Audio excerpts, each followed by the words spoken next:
Hi friend, आज हम लोग बात करने वाले हैं डायनेमिक केबल स्टॉक के बारे में। इस स्टॉक में आज के दिन आपको 4% का रिटर्न आती हुई देखने को मिल चुका है। अगर हम लोग इसकी 5 डेज की बात करते हैं तो 8% का रिटर्न, और 1 मंथ की अगर हम लोग बात करते हैं तो इस स्टॉक में आपको 53.51% का रिटर्न आती हुई देखने को मिल चुका है। आज की इस वीडियो में हम लोग बात करने वाले हैं कि क्या आपको इस स्टॉक में इन्वेस्ट करना है या इसे अवॉइड करना है। सबसे पहले हम लोग कंपनी के फाइनेंशियल पे नज़र डालने वाले हैं, उसके बाद इसके चार्ट पे चल के समझने वाले हैं कि इस स्टॉक में आपको कहां तक का टारगेट आता हुए देखने को मिल सकती है।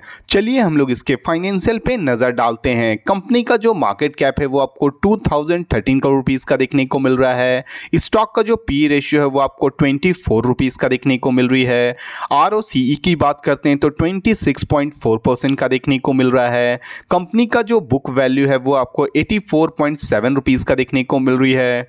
ROE की बात करते हैं तो 22.1% का देखने को मिल रहा है, और कंपनी की जो फेस वैल्यू है वो आपको 10 रुपीज़ का देखने को मिल रही है। अगर हम लोग इस कंपनी के क्वार्टरली रिजल्ट्स पे नज़र डालने वाले हैं, जैसे कि आप देख सकते हैं कंपनी का जो सेल्स आपको सितंबर 2025 में 282 करोड़ रुपीज़ का था, वही दिसंबर 2025 में आपको ये बढ़ के 299 करोड़ रुपीज़ का होती हुई देखने को मिल रही है।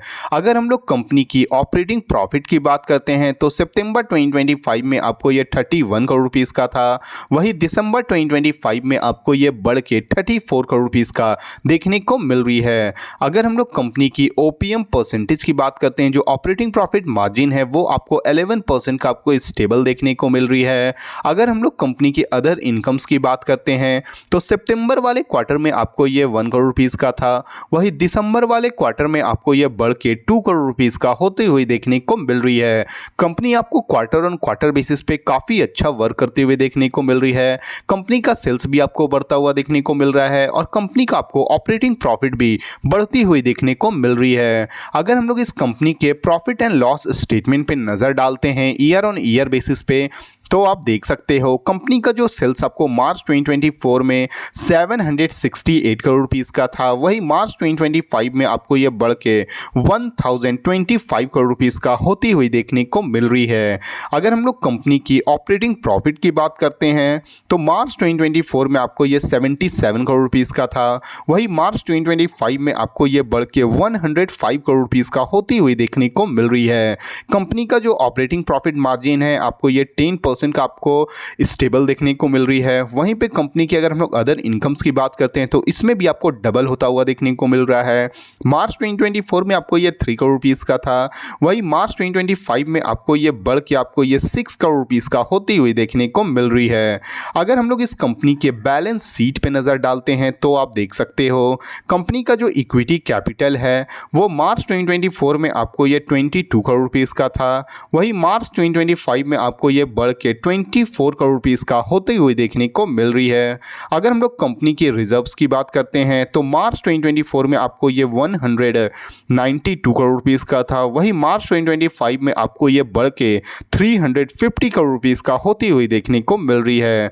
अगर हम लोग कंपनी की बोरोइंग की बात करते हैं कि इस कंपनी पे कितना कर्ज है, तो मार्च 2024 में आपको ये 119 करोड़ रुपीज़ का था, वही मार्च 2025 में आपको ये डिक्लाइन होके 59 करोड़ रुपीज़ का होती हुई देखने को मिल रही है। किसी भी कंपनी का जो बोरोइंग है, जो कर्ज है वो कम होती है तो कंपनी के लिए काफ़ी बड़ी पॉजिटिव न्यूज़ मानी जाती है। वहीं पे किसी भी कंपनी का जो रिजर्व बढ़ता है वो अगेन कंपनी के लिए पॉजिटिव न्यूज़ मानी जाती है, और कंपनी का आपको इक्विटी कैपिटल भी काफ़ी अच्छी बढ़ती हुई देखने को मिल रही है।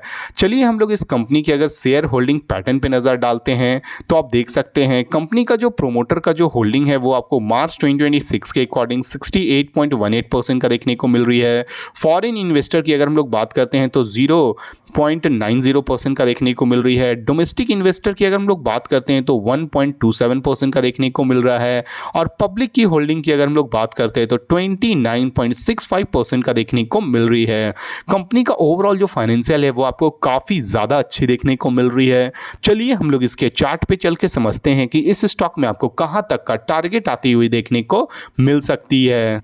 जैसे कि आप देख सकते हैं हम लोग इस स्टॉक के चार्ट के ऊपर आ चुके हैं। ये जो स्टॉक है वो अपने सबसे इंपॉर्टेंट जो सपोर्ट था आपको 244 रुपीज़ है। इस स्टॉक में आपको यहाँ से काफ़ी अच्छी रिवर्सल आती हुई देखने को मिल रही है। इस स्टॉक में पिछले 2 बार भी आपको यहाँ से काफ़ी अच्छा रिवर्सल आता हुआ देखने को मिला था। जो स्टॉक आपको यहाँ से डायरेक्टली आपको 544 रुपीज़ तक जाती हुई देखने को मिल रही थी। ये स्टॉक फिर से आपको यहाँ से बाउंस बैक करके आपको 416 रुपीज़ में ट्रेड करता हुआ देखने को मिल रहा है। इस स्टॉक का जो सबसे पहला टारगेट होने वाली है वो आपको 544 रुपीज़ की होने वाली है। अगर ये स्टॉक 544 रुपीज़ जो इस स्टॉक का ऑल टाइम हाई है, अगर इसे ब्रेकआउट करती है तो फर्दर ये आपको 600 और 700 रुपीज़ तक भी जाता हुआ देखने को मिल जाएगी। अगर आप इस स्टॉक में इन्वेस्ट करने के बारे में सोच रहे हो तो बिल्कुल कर सकते हो, क्योंकि ये स्टॉक आपको शॉर्ट टर्म और लॉन्ग टर्म में काफ़ी अच्छा रिटर्न बनाती हुई देखने को मिल जाएगी। ये जो वीडियो वो केवल एजुकेशनल पर्पस के लिए है। अगर आपको इस वीडियो से थोड़ी भी वैल्यूएबल इंफॉर्मेशन मिली हो तो प्लीज़ वीडियो को लाइक और चैनल को सब्सक्राइब करना ना भूलें। Thank you.